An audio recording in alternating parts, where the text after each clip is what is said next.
Puji nama Tuhan. Selamat hari Minggu, Bapak Ibu Saudara yang kasih Tuhan. Hari ini kita bersyukur karena kita bisa kembali ketemu di ibadah online. Dan hari ini kita akan bersama-sama belajar dari kebenaran firman Tuhan.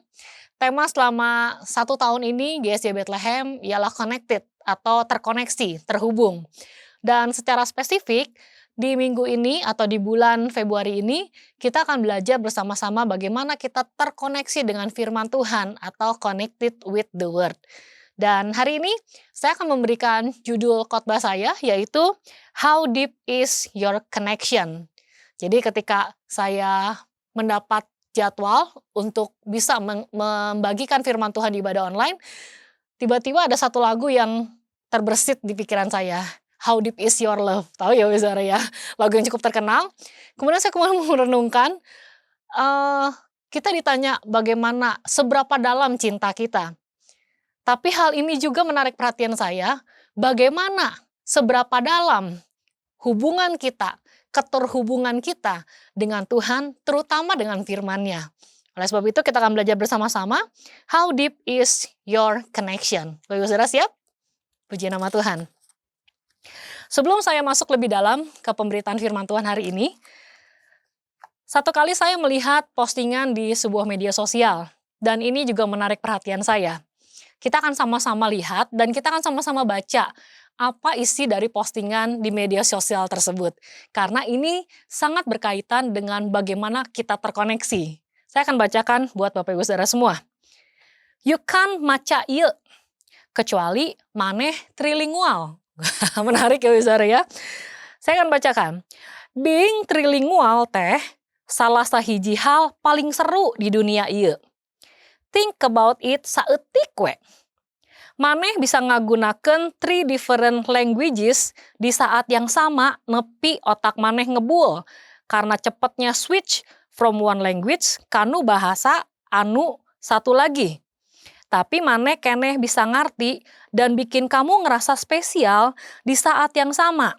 Matakna, maneh unik. Bahwa you can read this text tanpa harus diartiin kabeh teks di jero otak. Eta talent yang gak dimiliki too many people. Mayoritas jelema struggle to read just one sentence. Tapi lamun maneh ngalakukeun ieu, itu tanda kejeniusan mutlak. Tiasa maca teks yang complicated in 3 languages secara bersamaan berarti maneh teh nerd dan someone who finds joy soal bahasa. Reading this text dalam 3 bahasa mesti give your brain a nice little olahraga. Nuhun pisan tos maca ieu dan have a great day. Wah, menarik ya Saudara ya. Jadi kalau kita baca yang tadi kita baca sama-sama, itu tuh ada 3 jenis bahasa Bapak Saudara. Ya tentu saja kalau misalnya Bapak Saudara tidak dibesarkan di tengah lingkungan orang-orang Sunda seperti saya, besar di Kota Bogor di Jawa Barat, yang ada pelajaran bahasa Sundanya, saya bisa sangat mudah mengerti, padahal kalimat ini atau bacaan ini itu ada 3 bahasa Bapak Saudara. Artinya apa? Kita akan mengerti sesuatu ketika kita sudah pernah terkoneksi dengan sesuatu tersebut. Betul ya Saudara ya? Udah gak asing, pasti bahasa Indonesia itu bahasa kita. Bahasa pemersatu bangsa. Kita semua ngerti bahasa Indonesia. Kemudian juga ada bahasa Inggris. Kita juga sebenarnya sudah tidak asing dengan bahasa Inggris. Bahkan katanya kalau anak-anak Gen Z dan Gen Alpha, itu kalau ngomong udah campur aduk Saudara ya. Ada bahasa Indonesia, ada bahasa Inggris. Sekarang ditambah bahasa Sunda. Tempat di mana saya secara pribadi dibesarkan di Kota Bogor yang adalah di Provinsi Jawa Barat yang ada bahasa daerahnya itu bahasa Sunda. Nggak perlu diterjemahin, nggak perlu diartikan, kita bisa ngerti isi dari bacaan tersebut. Betul ya Saudara ya? Ini memang salah satu icebreaker mungkin ya hari ini ya. Tapi kalau kita pikirkan lebih dalam, dari trilingual ini, ketika kita pernah terkoneksi dengan bahasa Sunda, bahasa Indonesia, bahasa Inggris, tanpa perlu diartikan, tanpa perlu diterjemahkan, kita bisa mengerti arti dari kata-kata tersebut. Betul ya Saudara ya? Jadi intinya adalah kalau kita mau mengerti kebenaran firman Tuhan, kita harus bangun hubungan dengan firman itu sendiri. Kita harus senantiasa terkoneksi dengan firman itu sendiri. Karena kalau kita tidak pernah terkoneksi dengan firman tersebut, kita nggak akan pernah mengerti apa arti dari firman Tuhan tersebut. Amin, Bapak Saudara. Oke, siap lebih dalam lagi untuk kebenaran firman Tuhan? Oke, kalau siap, mari kita akan buka bersama-sama Alkitab kita. Hari ini saya akan menyampaikan tentang perumpamaan yang Yesus sampaikan kepada orang banyak dan juga kepada murid-muridnya, yaitu mengenai perumpamaan tentang seorang penabur. Ini ada di Matius 13 ayat 1 sampai 23. Ada juga ditulis di kitab Markus pasal yang keempat ayat 1 sampai 20 dan juga di kitab Lukas pasal 8 ayat 4 sampai 15. Ketiga Injil menuliskan tentang hal yang sama, perumpamaan tentang seorang penabur, dan kita bisa mengkombinasikan tiga-tiganya menjadi satu paket lengkap. Bagaimana kita bisa mengerti arti dari perumpamaan yang Yesus sampaikan. Mari kita baca sama-sama, tapi saya akan membacanya dari versi Matius pasal yang 13 ayat 1 sampai 23. Cukup panjang memang pembacaannya, Saudara, tapi mari ikuti perlahan-lahan satu persatu. Kita akan baca firman Tuhan ini satu persatu, setelah itu kita akan belajar dari ayat-ayat tersebut. Baik, Saudara siap? Mari kita baca sama-sama. Matius 13 ayat 1 sampai 23. Demikian firman Tuhan. Pada hari itu, keluarlah Yesus dari rumah itu dan duduk di tepi danau. Maka datanglah orang banyak berbondong-bondong lalu mengerumuni dia, sehingga ia naik ke perahu dan duduk di situ. Sedangkan orang banyak semuanya berdiri di pantai, dan ia mengucapkan banyak hal dalam perumpamaan kepada mereka. Katanya, adalah seorang penabur keluar untuk menabur. Pada waktu ia menabur, sebagian benih itu jatuh di pinggir jalan. Lalu datanglah burung dan memakannya sampai habis. Sebagian jatuh di tanah yang berbatu-batu, yang tidak banyak tanahnya. Lalu benih itu pun segera tumbuh karena tanahnya tipis. Tetapi sesudah matahari terbit, layulah ia dan menjadi kering karena tidak berakar. Sebagian lagi jatuh di tengah semak duri. Lalu makin besarlah semak itu dan menghimpitnya sampai mati. Dan sebagian jatuh di tanah yang baik lalu berbuah. Ada yang 100 kali lipat, ada yang 60 kali lipat, ada yang 30 kali lipat. Siapa bertelinga, hendaklah ia mendengar. Ayat yang ke-10. Maka datanglah murid-muridnya dan bertanya kepadanya, mengapa engkau berkata-kata kepada mereka dalam perumpamaan? Jawab Yesus, kepadamu diberikan karunia untuk mengetahui rahasia kerajaan sorga. Tetapi kepada mereka tidak. Karena siapa yang mempunyai, kepadanya akan diberi, sehingga ia berkelimpahan. Tetapi siapa yang tidak mempunyai, apapun juga yang ada padanya, akan diambil daripadanya. Itulah sebabnya aku berkata-kata dalam perumpamaan kepada mereka. Karena sekalipun melihat, mereka tidak melihat. Dan sekalipun mendengar, mereka tidak mendengar dan tidak mengerti. Maka pada mereka genaplah nubuat Yesaya yang berbunyi, kamu akan mendengar dan mendengar, namun tidak mengerti. Kamu akan melihat dan melihat, namun tidak menanggap. Ayat yang ke-15. Sebab hati bangsa ini telah menebal, dan telinganya berat mendengar, dan matanya melekat tertutup, supaya jangan mereka melihat dengan matanya, dan mendengar dengan telinganya, dan mengerti dengan hatinya, lalu berbalik sehingga aku menyembuhkan mereka. Tetapi, berbahagialah matamu karena melihat, dan telingamu karena mendengar. Sebab aku berkata kepadamu, sesungguhnya banyak nabi dan orang benar ingin melihat apa yang kamu lihat, tetapi tidak melihatnya. Dan ingin mendengar apa yang kamu dengar, tetapi tidak mendengarnya. Karena itu, dengarlah arti perumpamaan penabur itu. Ayat yang ke-19. Kepada setiap orang yang mendengar firman tentang kerajaan sorga, tetapi tidak mengertinya, datanglah si jahat dan merampasnya yang ditaburkan di dalam hati orang itu. Itulah benih yang ditaburkan di pinggir jalan. Benih yang ditaburkan di tanah yang berbatu-batu ialah orang yang mendengar firman itu dan segera menerimanya dengan gembira. Tetapi ia tidak berakar dan tahan sebentar saja. Apabila datang penindasan atau penganiayaan karena firman itu, orang itu pun segera murtad. Yang ditaburkan di tengah semak duri ialah orang yang mendengar firman itu, lalu kekhawatiran dunia ini dan tipu daya kekayaan menghimpit firman itu sehingga tidak berbuah. Yang ditaburkan di tanah yang baik ialah orang yang mendengar firman itu dan mengerti. Dan karena itu ia berbuah, ada yang 100 kali lipat, ada yang 60 kali lipat, ada yang 30 kali lipat. Demikianlah firman Tuhan yang sudah kita baca dan kita dengar bersama-sama. Dan kita akan masuk belajar dari kebenaran firman tersebut. Sebelum saya masuk lebih dalam, ada pelajaran penting yang harus kita sama-sama pelajari dari pembacaan firman Tuhan tersebut. Tadi di ayat yang pertama dikatakan bahwa Yesus ada bersama-sama sekumpulan orang banyak. Ya, Yesus menyampaikan perumpamaan ini kepada orang banyak. Betul ya, Saudara ya? Kepada orang banyak. Pelajaran pertama yang kita bisa pelajari adalah kita jangan hanya menjadi kerumunan orang banyak. Jangan mau stop sampai kepada menjadi kerumunan orang banyak. Karena kalau kita hanya puas atau stop menjadi kerumunan orang banyak, kita nggak dapet inti dari apa yang Tuhan Yesus ajarkan.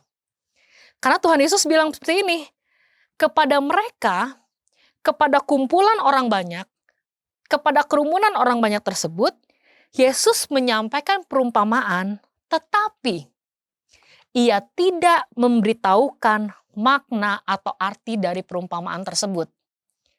Karena ayat yang ke-9, Yesus hanya mengakhiri perumpamaan tersebut dengan sebuah perkataan, siapa bertelinga, hendaklah ia mendengar. Ini menarik perhatian saya, saudara. Kalau kita hanya sekedar menjadi kumpulan atau kerumunan orang banyak, kita nggak akan bisa berbuah, saudara. Kita hanya stop, senang mendengarkan pengajaran yang bagus, pengajaran yang luar biasa, tapi kita tidak mengerti apa-apa. Yesus mau kita lebih dalam lagi dari hanya sekedar menjadi kumpulan orang banyak atau kerumunan orang banyak. Karena perintah Yesus adalah, Yesus mau menjadikan kita semua adalah muridnya. Bukan hanya sekedar fansnya atau penggemarnya. Atau dalam hal ini kerumunan orang banyak. Kalau saudara lihat ya di gambarnya, Yesus berdiri di atas perahu, kemudian dia berbicara kepada sekumpulan orang banyak yang ada di tepi pantai tersebut. Nah, menariknya saudara, murid-murid kemudian bertanya kepada Yesus. Di ayat yang ke-10, murid-murid datang kepada Yesus dan bertanya, Yesus, mengapa engkau berkata-kata kepada mereka, kepada kumpulan orang banyak, dalam perumpamaan? Ini menarik juga, saudara. Kerumunan orang banyak tidak bertanya kepada Yesus apa arti dari perumpamaan tersebut. Tetapi murid-murid punya privilege, punya sesuatu yang spesial. Dia bisa langsung bertanya kepada Yesus tentang arti perumpamaan yang Yesus sampaikan. Yesus menjawab murid-murid di ayat yang ke-11. Matius 13 ayat 11 sampai ke-12. Jawab Yesus, kepadamu diberi karunia untuk mengetahui rahasia kerajaan sorga, tetapi kepada mereka tidak. Karena siapa yang mempunyai, kepadanya akan diberi, sehingga ia berkelimpahan. Tetapi siapa yang tidak mempunyai, apapun juga yang ada padanya, akan diambil daripadanya. Yesus sedang bilang kepada murid-muridnya bahwa kamu tuh diberi karunia untuk bisa mengetahui rahasia kerajaan sorga. Siapa yang mempunyai, artinya mempunyai hati yang rindu, artinya mempunyai spirit yang mau belajar, yang mau terus belajar mengerti akan pengajaran Yesus, maka kepadanya akan diberi sehingga ia berkelimpahan. Tetapi kepada orang yang tidak mempunyai, artinya tidak mempunyai keinginan untuk lebih dalam lagi kenal sama Tuhan Yesus, tidak punya keinginan atau kerinduan untuk belajar firman, maka katanya, apa juga yang ada padanya akan diambil daripadanya. Dan kemudian Yesus menjelaskan arti perumpamaan tersebut. Sebelum masuk kepada arti perumpamaan tersebut, Markus pasal 4 ayat yang ke-13, Yesus juga mengatakan sebuah perkataan yang menurut saya ini menarik. Ini perikopnya sama ya, perumpamaan tentang seorang penabur. Markus 4 ayat 13, Yesus berkata seperti ini. Lalu ia berkata kepada mereka, tidakkah kamu mengerti perumpamaan ini? Kalau demikian, bagaimana kamu dapat memahami semua perumpamaan yang lain? Yesus sedang menekankan perumpamaan yang dia sampaikan tentang seorang penabur adalah kunci bagaimana murid-murid akan dapat mengerti semua perumpamaan yang Tuhan Yesus akan sampaikan kepada banyak orang. Ada satu quotes bilang, guru yang hebat itu mengajar dengan bercerita atau dengan memberikan perumpamaan. Karena biasanya ketika seseorang bercerita atau memberikan perumpamaan, apalagi perumpamaan atau cerita tersebut relevan dengan keadaan mereka, hal itu paling diingat, saudara.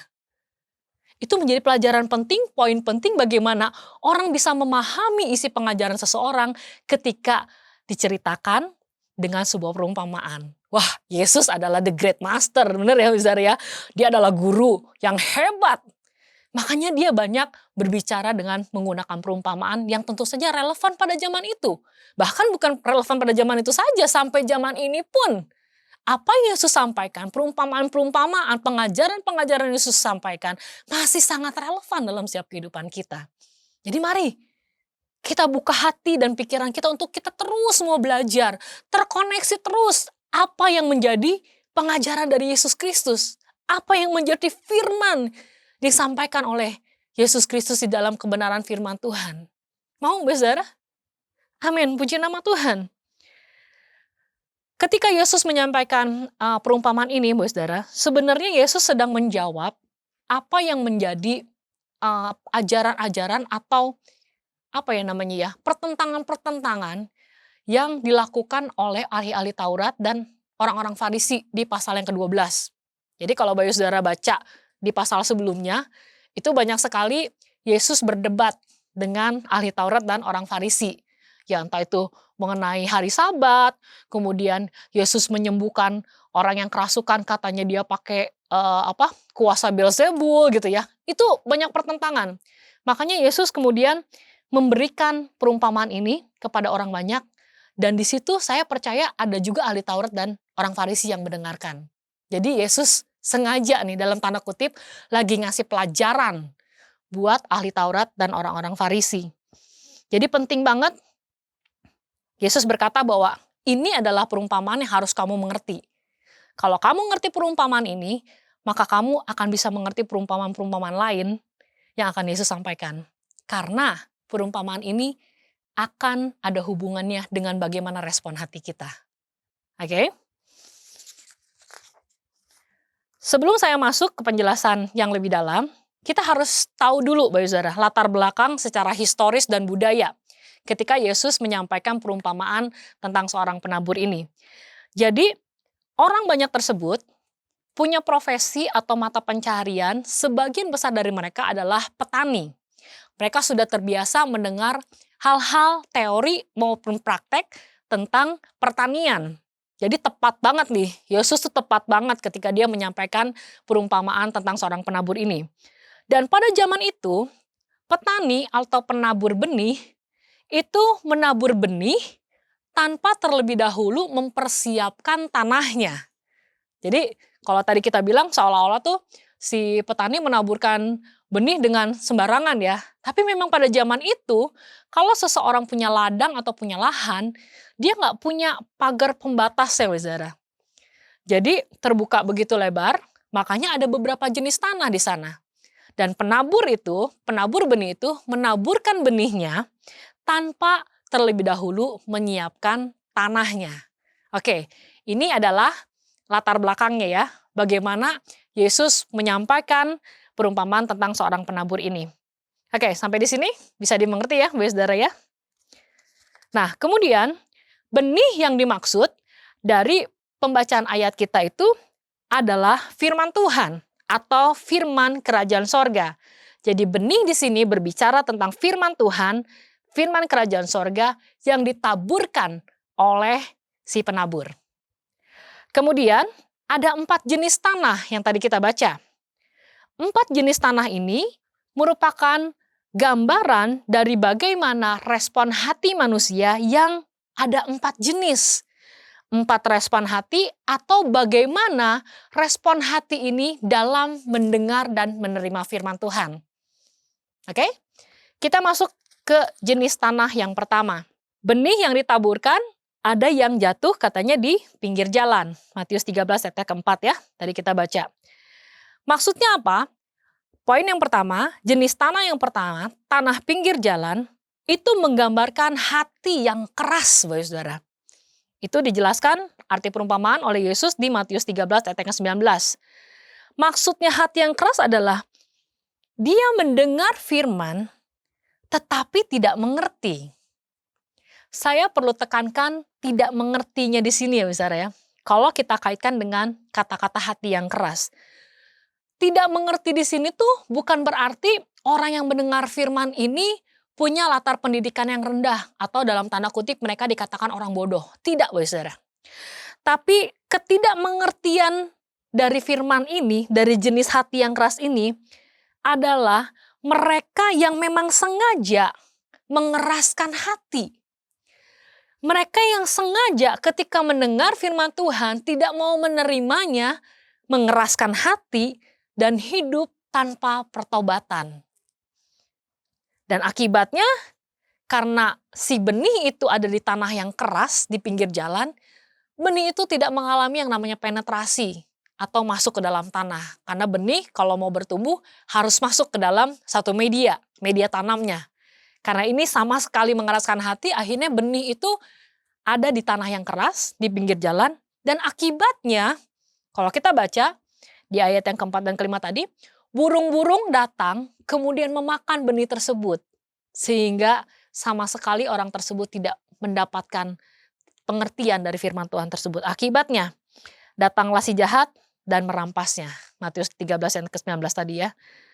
Tidak bisa bertumbuh, tidak bisa berbuah. Karena kedegilan hatinya. Firman Tuhan di dalam Efesus 4 ayat ke-18 berkata, 17 dan 18. Efesus 4 ayat 17 dan 18. Sebab itu kukatakan dan kutegaskan ini kepadamu di dalam Tuhan. Jangan hidup lagi sama seperti orang-orang yang tidak mengenal Allah dengan pikirannya yang sia-sia dan pengertiannya yang gelap. Jauh dari hidup persekutuan dengan Allah karena kebodohan yang ada di dalam mereka. Kebodohan yang ada di dalam mereka. Dan karena kedegilan hati mereka. Jadi nggak ada hubungannya, nggak mengerti itu karena latar belakang pendidikan yang rendah ya Saudara ya. Tapi karena kedegilan hati. Dalam versi bahasa Inggrisnya, versi NIV bilang, kata kedegilan hati itu dituliskan hardening of their heart. Jadi memang mereka yang sengaja mengeraskan hatinya, tidak mau menerima kebenaran firman Tuhan tersebut. Ya akhirnya akibatnya adalah si jahat yang merampas benih kebenaran firman tersebut dan tidak bisa bertumbuh. Dan orang tersebut kehidupannya jauh dari kata pertobatan. Jauh dari kata dia bisa berbuah. Gak bisa Saudara, karena kekerasan hatinya. Kita gak mau ya ada di dalam kategori ini. Betul ya Saudara ya? Jangan pernah kita mengeraskan hati ketika Tuhan berbicara sesuatu dalam hati kita Saudara. Yang kedua, jenis tanah yang kedua adalah tanah berbatu. Di Matius 13 ayat yang kelima. Tanah berbatu berbicara tentang hati yang dangkal. Matius 13 ayat yang ke-20. Itu artinya ya besar ya. Tanah berbatu itu hati yang dangkal. Dia mendengar firman. Kemudian segera menerimanya dengan gembira. Wah ini responnya luar biasa Besara. Tapi ada lanjutannya. Tetapi tidak berakar dan hanya tahan sebentar saja. Kalau kita baca ayat ke-6. Ketika matahari terbit. Kemudian dia dengan cepat menjadi layu dan kering. Karena akarnya tidak kuat Bapak Ibu Saudara. Akibatnya adalah di ayat yang ke-21 kita bisa lihat. Apabila datang penindasan, penganiayaan, orang tersebut dengan respon hati yang dangkal ini akan sangat mudah menjadi murtad atau meninggalkan Tuhan. Apa yang kita bisa pelajari dari benih yang jatuh di tanah berbatu, Saudara? Jangan sampai kehidupan kekristenan kita hanya sampai kepada tahap emosi semata. Emosi saja. Pertama semangat. Wah baru terima Yesus. Rajin datang ke gereja. ikut pujian penyembahan, wah musiknya keren, dengerin firman Tuhan semangat. Tapi begitu ada ujian datang, penindasan datang, bahkan penganiayaan datang. Karena akarnya nggak kuat. Jadi tanah berbatu itu bukan semuanya batu ya saudara ya. Alkitab menjelaskan sebenarnya tanah berbatu itu ada tanahnya, tapi tanahnya sangat tipis. Dan bawahnya itu batu-batuan. Jadi akarnya tidak bisa sampai menembus mengambil sari-sari dari tanah yang lain. Karena tanahnya sangat tipis. Dia berakar, dia bisa bertumbuh, tetapi karena panas terik matahari, akhirnya dia menjadi layu dan kering. Sebenarnya kan matahari itu penting bagi pertumbuhan tanaman, benar ya Wizar ya? Tapi itu tadi, yang penting apakah dia berakar dengan kuat atau tidak. Kalau berakarnya terbentur dengan batu-batuan, dia nggak akan bertahan lama. Makanya apabila datang penindasan, kesulitan, pencobaan, penganiayaan, dia akan sangat mudah untuk menjadi murtad atau meninggalkan Tuhan.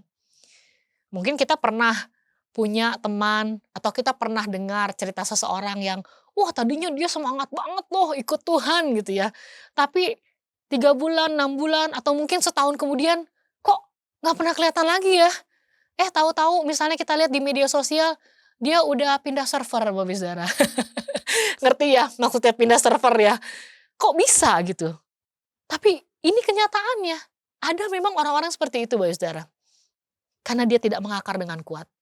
Oleh sebab itu, untuk kita menghindari jenis tanah seperti ini, saya perlu men-encourage Bapak Ibu Saudara untuk yuk bergabung di dalam life group, di dalam komunitas. Karena komunitas ini akan membantu kita, menjaga kita, untuk kita tetap ada di dalam Tuhan, meskipun ada penindasan dan penganiayaan terjadi. Kita nggak sendirian, Saudara. Ada komunitas yang akan selalu menguatkan kita, ada komunitas yang akan selalu mendorong kita, mendoakan kita, menguatkan kita. Ketika kita harus menghadapi hal-hal yang mungkin berat dalam kehidupan kita. Jadi jangan lupa ya, tergabung di dalam life group, dimanapun Bapak Saudara berada.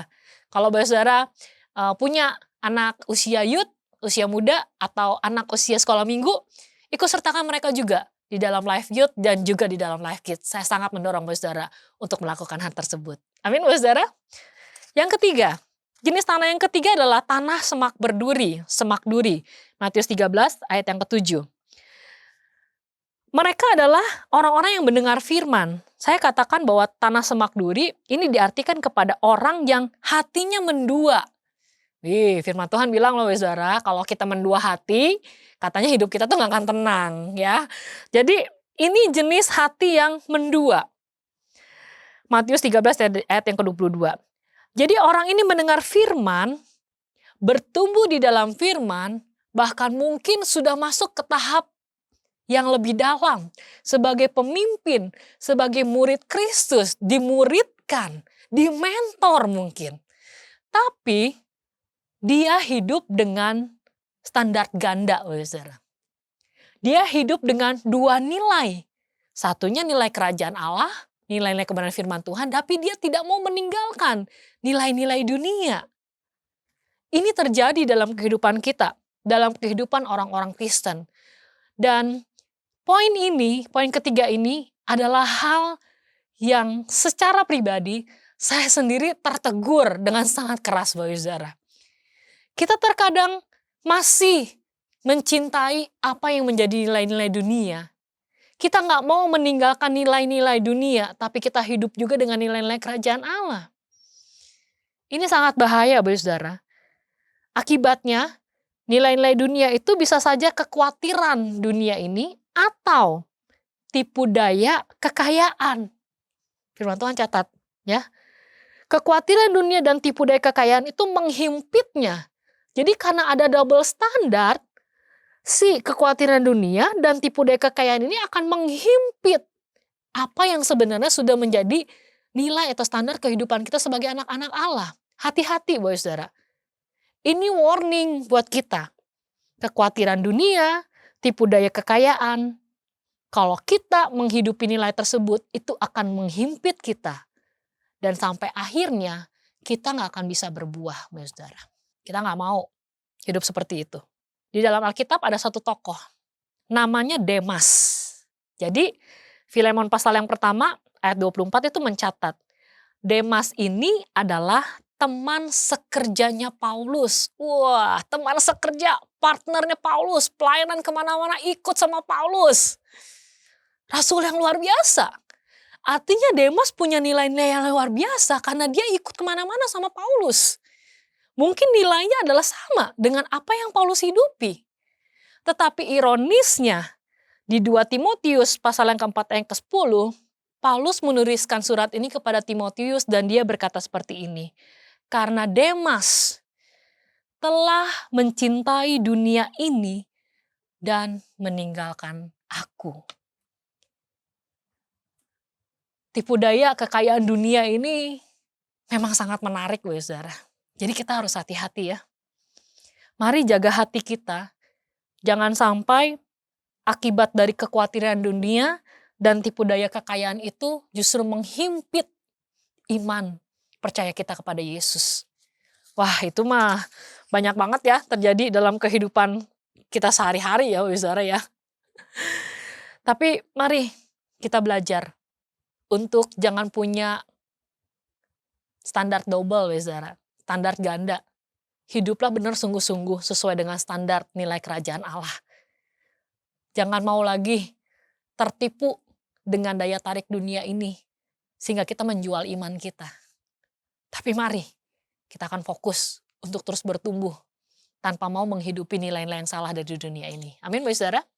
Yang keempat tentu saja, tanah yang baik. Wah, kita semua mau ada di sini, Bapak Saudara ya. Matius 13 ayat yang ke-8. Tanah yang baik tentu saja berbicara tentang kondisi atau respon hati yang baik. Matius 13 ayat 23. Tipe ini adalah mendengar firman, dia mengerti, kemudian dia melakukannya. Dan akibatnya tentu saja ia akan berbuah. Kita mencatat 160 bahkan 30 kali lipat. Ini yang kita mau, saudara. Kita punya tanah yang baik, punya respon hati yang baik ketika kita mendengar firman Tuhan. Jadi kalau pertanyaan awal tadi saya tanyakan, how deep is your connection? Seberapa dalam, seberapa jauh keterhubungan kita dengan firman Tuhan.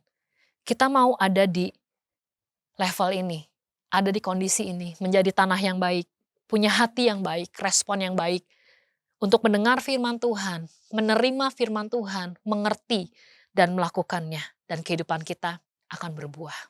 Amin, saudara. Amin. Setelah kita mendengar ada 4 jenis tanah yang melambangkan 4 jenis atau respon hati kita sebagai pendengar firman Tuhan. Mungkin saat ini Bapak Saudara berpikir, wah udah punya kriteria nih.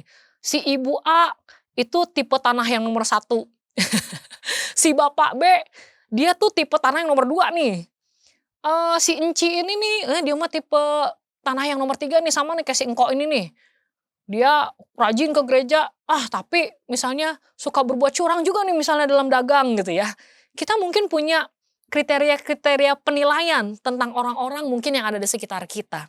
Ya, kalau saya mah tanah yang baik gitu ya. Mungkin kita punya penilaian-penilaian tertentu tentang orang-orang ketika kita mendengar 4 jenis tanah atau 4 jenis respon yang firman Tuhan sampaikan. Tetapi kalau kita renungkan lebih dalam lagi Bapak Ibu Saudara. Kalau kita renungkan lebih dalam lagi, keempat jenis tanah ini atau keempat keadaan hati ini, itu bisa jadi juga ada di dalam kehidupan kita secara pribadi. Masing-masing nih. Ini hati kita, tapi ternyata di hati kita ada satu bagian yang kita masih ada di kondisi tanah pinggir jalan. Entah itu ketika firman Tuhan ditaburkan, firman itu mungkin terlalu keras buat kita. Ini suasananya Valentine ya Bu Saudara ya, suasana kasih sayang ya, 14 Februari kan kemarin baru merayakan Valentine, masih suasana kasih sayang. Kemudian ada firman Tuhan yang berkata, kasihilah musuhmu. Wah, kasihilah musuh? Enak banget itu musuh, saya sayang-sayangin, saya kasihi. Ampunilah orang yang sudah menganiaya kamu. enak banget dia udah nyakitin saya, terus saya mesti ampuni dia. Mungkin ada hati kita yang masih di jenis tanah pinggir jalan, Bapak Saudara. Atau mungkin juga ini minggu misi juga, Bapak Saudara. Ada firman Tuhan yang mengatakan bahwa kita harus terlibat dalam pekerjaan misi Tuhan. Wah, banyak banget pelayanan-pelayanan misi yang bisa kita lakukan. Tapi kemudian kita mulai mengeraskan hati. Kita nggak mau ikut apa yang menjadi isi hati Tuhan dalam kehidupan kita. Atau mungkin dalam pekerjaan kita, dalam keluarga kita, dalam pelayanan kita masih pakai double standard. Kita masih pakai nilai-nilai dunia. Susah, nggak bisa mengaplikasikan kebenaran firman Tuhan kalau di dalam bisnis. Bisnis tuh beda, punya nilainya sendiri. Gak bisa, Saudara. Itu mungkin masih ada dalam hati kita. Jadi firman Tuhan ini berbicara juga buat diri kita pribadi masing-masing. Dan saya berdoa bahwa kita harus terus mengkoreksi apa yang ada di dalam hati kita, bagaimana respon kita terhadap firman Tuhan. Amin, Bapak Saudara. Tanah yang baik adalah sebenarnya hasil dari proses yang namanya pembajakan. Tidak tersirat memang bagaimana tanah yang baik itu bisa dihasilkan. Tetapi ada namanya proses pembajakan. Dan proses pembajakan ini tidak mudah, Bapak Saudara. Karena tanah itu artinya harus diaduk-aduk gitu, Bapak Saudara, harus dibajak, harus dikasih sesuatu yang bisa menyuburkannya gitu. Dan sesuatu yang dapat menyuburkan itu sesuatu yang harus ada yang mati gitu, kedagingan kita yang harus dimatikan. Dan saya berdoa bahwa tadi pelajaran pertama, jangan berhenti atau jangan puas ketika kita hanya menjadi kerumunan orang banyak. Tetapi kita mau lebih dalam lagi, dimuridkan menjadi murid-murid Kristus. Dan sebagai murid Kristus, ada prosesnya agar tanah hati kita itu bisa menjadi tanah yang baik atau tanah yang subur. Gimana prosesnya? Ini jawabannya, Bapak Saudara. Matius 16 ayat 24. Lalu Yesus berkata kepada murid-muridnya, setiap orang yang mau mengikut aku, ia harus menyangkal dirinya, memikul salibnya, dan mengikut aku. Ini prosesnya, Bapak Saudara, untuk kita bisa punya tanah hati yang baik, punya respon yang benar tentang kebenaran firman Tuhan. Menyangkali diri, mematikan keinginan daging, memikul salib, apa yang menjadi perintah Tuhan dalam kehidupan kita. Kalau kita sungguh-sungguh mengasihi Tuhan, maka kita akan mengikuti semua perintahnya. Dan ikut Yesus, ikuti semua pengajaran Yesus. Berubah kehidupan kita, ubah karakter kita, semakin hari semakin serupa dengan Kristus. Dan ini menjadi doa kita bersama, untuk kita bersama-sama semakin dalam terkoneksi dengan Tuhan. Sehingga ketika kita terkoneksi begitu dalam, berakar, dalam, menerima firman Tuhan dengan respon hati yang benar. Kedalaman itu akan menguatkan kita. Dan kalau kedalaman sudah menguatkan kita, akan tumbuh tunas. Dan bertumbuh tunas itu kemudian bertumbuh menghasilkan buah. Itu yang akan menjadi kerinduan kita bersama dan komitmen kita bersama. Amin, Bapak Saudara. Mari kita berdoa bersama-sama untuk kebenaran firman Tuhan. Tuhan Yesus yang baik, terima kasih karena Kau sudah berfirman melalui hamba-Mu. Ajar kami Tuhan, dalam semua aspek kehidupan kami, untuk kami punya respon hati yang benar. Menyerap, menerima, mendengar semua nilai-nilai kerajaan Allah. Mendengar, menerima semua kebenaran firman Tuhan dalam kehidupan kami. Dan kemudian kami melakukannya di dalam kehidupan kami. Kami rindu hidup kami berbuah, Tuhan. Hidup kami membawa dampak, menjadi berkat buat banyak orang. Pakai kehidupan kami, Tuhan. Ini komitmen kami untuk kami sungguh-sungguh mau menjadi murid Kristus. Kami mau belajar, Tuhan, untuk kami mau menyangkal diri kami, memikul salib, dan kami sungguh-sungguh mau menjadi pengikut Tuhan sebagai murid-murid-Mu. Terima kasih Tuhan Yesus, Roh Kudus, menteraikan semua firman-Mu dalam kehidupan kami, biar melalui kebenaran firman-Mu ini, hidup kami akan diubahkan, Tuhan. Terima kasih Bapa yang baik, ini kehidupan kami mau serahkan semuanya ke dalam tangan-Mu. Di dalam nama Tuhan Yesus, kami berdoa dan kami mengucap syukur. Haleluya. Amin.